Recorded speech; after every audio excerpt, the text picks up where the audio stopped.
Vamos lá, meus irmãos, estamos na sexta aula de Educação Religiosa 1, é o último bloco, e as nossas aulas estão sendo gravadas. Eu vou tentar correr, porque a gente já gastou, nos últimos 2 blocos, mais do que 50 minutos, tá bom? Então, leia para nós, Beatriz, aqui, a execução, o mestre artesão em ação, rapidinho, só leia para nós aqui, um por vez, por favor. Uso de objetos. Método: usar um objeto físico para tornar uma verdade abstrata, concreta e inesquecível. Deu exemplo? Isso, o exemplo, né, aquele, pode ler. Uma criança no meio dos discípulos para ensinar sobre a humildade, uma moeda para ensinar sobre responsabilidades cívicas e divinas, dar a César o que é de César. Joia. Então, notem como ele tinha uma execução brilhante. A dramatização, por favor. Método: reconstruir uma cena e usar uma ação simbólica para ensinar verdades profundas. A instituição do batismo e da Santa Ceia, que proclamam dramaticamente as verdades centrais do Evangelho, a purificação do tempo. Podem ver, meus irmãos, até hoje, o batismo e a ceia recebem o protagonismo das nossas vidas, não é? Lindo. 2 coisas tão simples: mergulhar, né, num tanque, uma única vez, e o pão e o vinho. E por último, por favor. As histórias, parábolas. Seu método mais característico: usar narrativas da vida cotidiana para revelar verdades do reino. Exemplo: o bom samaritano para aclarar a verdade, o filho pródigo para apresentar uma lição inteira, o semeador para iniciar uma lição. Joia. E aqui, né, execução, mestre, artesão em ação, um repertório de métodos, parte 2, provocar a transformação. Pode ler, Beatriz? As preleções, discurso didático. Apresentação sistemática e compreensiva de um tema a um grupo maior. O ensino do monte, capítulo 5 ao 7 de Mateus. O discurso de despedida, capítulo 14 a 17 de João. O discurso sobre o julgamento final, capítulo 24 a 25 de Mateus. Agora, perceba uma coisa interessante, irmãos. O ministério de Jesus não era só ensino, era o convívio. E o ensino pelo convívio. Guardem isso, irmãos. A gente vai ensinar muito mais pela vida do que pelas palavras, tá bom? 2. As perguntas. Método catequético. Método: usar perguntas para sondar, provocar o pensamento, aclarar impressões e aplicar a verdade. Exemplo: quem dizeis que eu sou? Que aproveita um homem se ganhar o mundo inteiro, mas perder-se? Amas-me mais do que estes? Joia. Então, né, perguntas e o último. As discussões. Conversação. Método: um esforço conjunto em busca da verdade, guiando o indivíduo a pensar por si mesmo e chegar a uma conclusão. Exemplo: a conversa com Nicodemos sobre o novo nascimento, o diálogo com o jovem rico sobre a vida eterna. E aqui, meus irmãos, só para vocês se aprofundarem mais, né?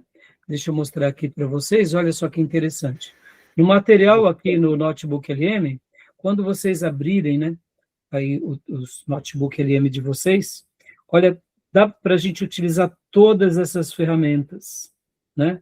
Estudo de questionário, ensino por fichas, análise sintética, uma análise sintética. Então, assim, dá para vocês se aprofundarem mais, tá? Depois, conforme for, eu passo para vocês. E agora, para a gente ir para o capítulo 1, meus irmãos, para a gente poder, vamos ficar aqui só numa... Jesus também, né? Como? Jesus também ele usou um método socrático, né? Sim, Respondendo, perguntando. A maiêutica, né? É. Método socrático, a maiêutica. Né? A pergunta, né? Ele fazia isso com muita frequência, né, Júnior? Fazia lá em João. Quem dizer quem é a autoridade de fazer isso? Ele falou: antes de perguntar, eu te pergunto. O ensino de João era aí. E aqui, meus irmãos, o capítulo 1. Né? O capítulo 1 vai trabalhar Jesus, o mestre por excelência. O caráter do mestre. Ele era a personificação da verdade. Né? Jesus vivia 100% do que ensinava, afirmando: eu sou a verdade. Aqui deixa eu dar um adendo aqui importante. Irmãos, nós jamais seremos como Jesus. Então a régua é muito elevada. O pastor que pregou sábado, lá no culto de ordenação, foi muito feliz, pastor Rômulo. Ele falou, pastor, a régua é muito elevada. A nossa régua para seguir o mestre é muito elevada. E aí? E aí que a gente... Como diz Abel Ferreira, a baliza é muito alta. A baliza é muito alta. O que a gente faz diante disso? A gente é honesto. A gente é honesto. Olha, irmãos, hoje eu vou falar sobre amor, mas eu estou precisando amar mais, entendeu? Simples assim. A gente é honesto. Irmãos, Deus pôs no meu coração aqui uma palavra sobre santidade, mas ela é para todos nós, tá? Porque eu também estou precisando me santificar mais, tá? Essa pseudo-humildade não nos enfeia, meus irmãos, mas ela vai ser, diante de Deus, aquilo que vai nos dar autoridade, porque o próprio Deus vai contemplar a nossa vida e vai falar assim, amém, meu filho. Que assim seja. Está precisando mesmo. Tem vezes, irmãos, que eu recebo uma mensagem, só vou dar um exemplo para vocês, e eu sinto que não é para eu pregar, é para eu viver. Entendeu? E aí eu não prego. Não prego. Interessante que... Eu só concluindo minha linha de raciocínio, Júnior, eu fico ali por semanas, quando não meses, me exercitando em cima daquilo, rompendo os obstáculos. E aí depois, quando eu vejo que, poxa, já dei alguns passos durante alguns meses, eu falo, não, agora eu vou pregar. Eu sinto o toque de Deus. Para mim isso é importante, mas pode ser que algumas vezes a gente também não se sinta 100% naquilo. Aí a gente usa da honestidade, tá bom? Isso não nos apequena, viu, meus irmãos? Os fariseus, os triunfalistas, eles vão para o discurso do supercrente. Eles são poderosos. Eles são a quarta pessoa da Trindade, eles são um anjão. Mas como eu não estou treinando anjão, nem anjona, tá bom? Nem buguelão, né, Júnior? Então diga, Júnior, o que você ia dizendo. Não que Jesus, em João 14,6, ele não é apenas a verdade num conceito abstrato, ele é a pessoa. Exato. A verdade é uma pessoa. Exato. Continuando aqui, ele tinha interesse pelas pessoas, como a gente já veio, né? Acreditando no ensino como seu principal método, como nós já vimos, as habilidades dele, possuindo profundo conhecimento das escrituras, é o que a gente está aprendendo aqui, compreendia a natureza humana, a nossa, e é importante a gente compreender um pouco os dilemas dos outros, e aqui, meus irmãos, a gente vai trabalhar um pouco melhor essa questão em psicologia pastoral. Irmãos, a gente está sofrendo por várias coisas na nossa sociedade, as pessoas estão muito doentes na sua emoção, sabe? Fruto do meio, irmãos. A tecnologia veio para nos ajudar, mas ela também está nos atrapalhando, está dando muitas descargas emocionais. As pessoas estão muito presas à vida digital. Ou seja, como é difícil. Fora disso, temos tido pessoas com depressão, pessoas que usam de drogas, de dependência química. Ou seja, percebam, em psicologia pastoral a gente vai trabalhar melhor essa questão. E, por último, dominava a arte de ensinar, como a gente viu. E para eu fechar a aula de hoje aqui, quero rapidamente aqui somente mostrar esse material, que é também a síntese, né, do material. Aqui, deixa eu compartilhar com vocês. Aqui, apresentar outra coisa. Aqui. Deixa eu só abrir. Aqui, ó. Olha só que legal esse material. É a síntese do capítulo 1, tá, meus irmãos? Ó, o modelo do mestre, decodificando os pilares da pedagogia de Jesus, segundo o livro J.M. Price, né? Pedagogia de Jesus. Só aqui. Como a gente já disse, né, a maestria de Jesus não foi acidental.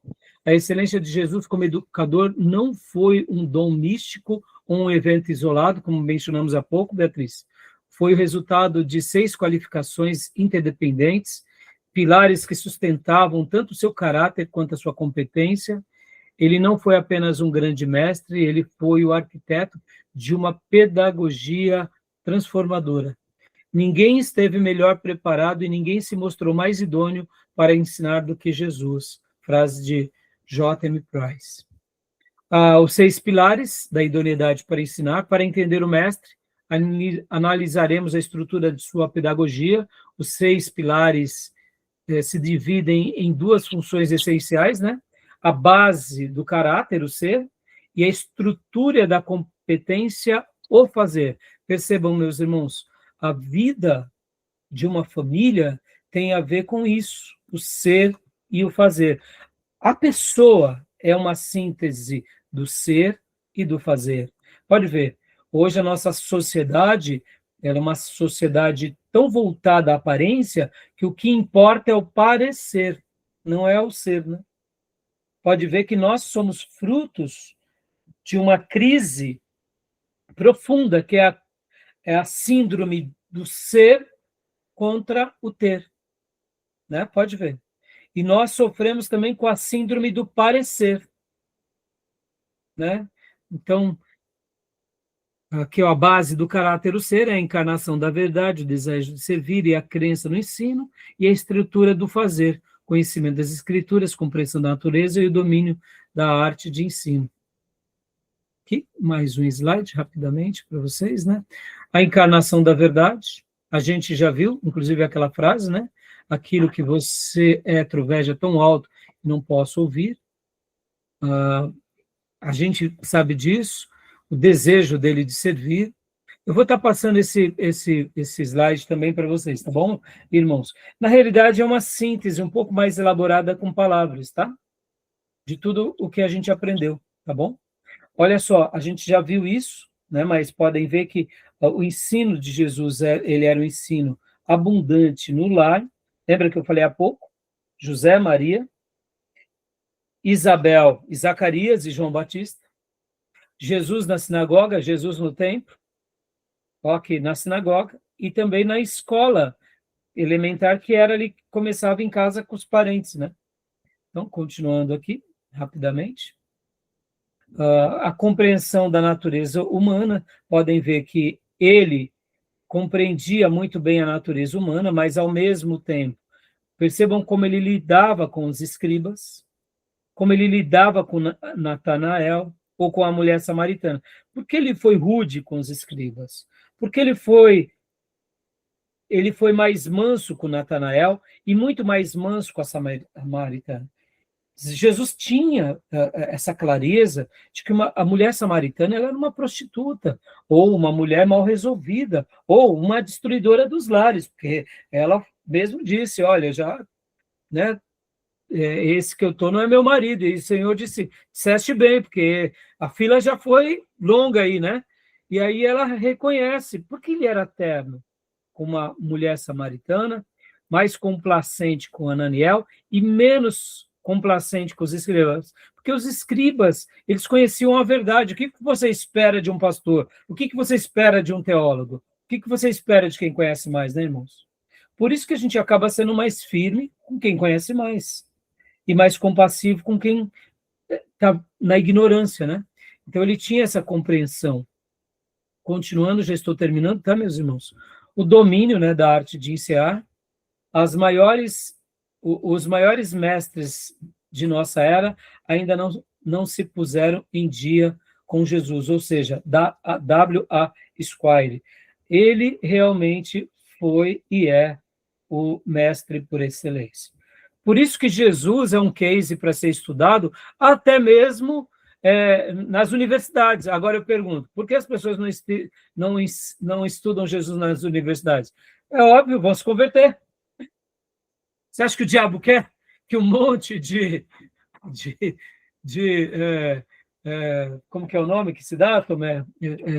Que a gente fala, né? O pessoal faz na faculdade, ainda mais os militantes aí,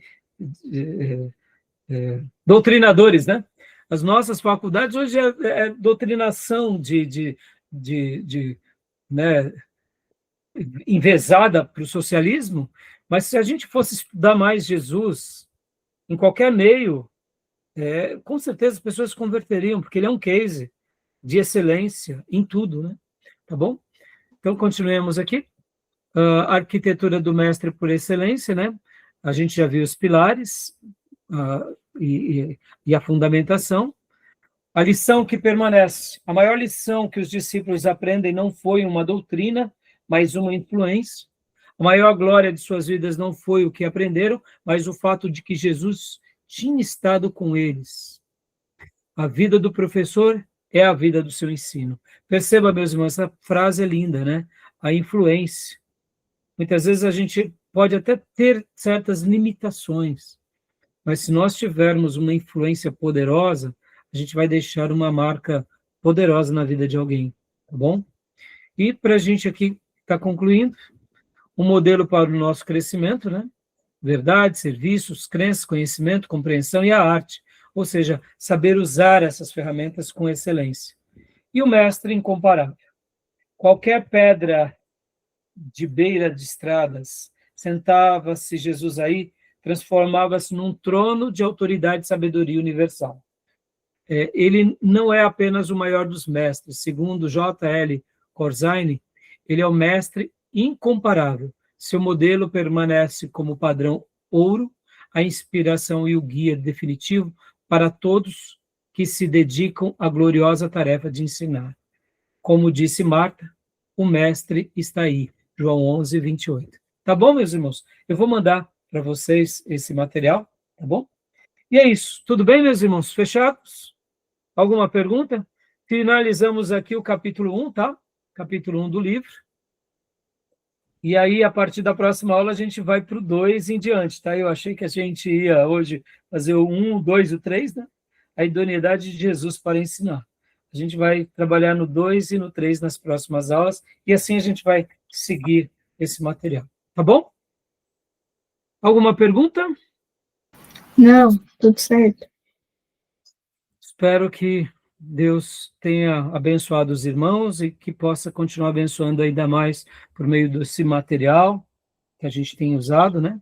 E das nossas aulas. Tá bom, meus irmãos? Então, Deus abençoe minhas irmãs, meus irmãos, e até quinta. Querendo Deus na nossa 7ª aula. Amém. Boa noite. Graças a Deus. Boa noite. Graças a Deus, pessoal. Deus abençoe. Deus abençoe. Amém.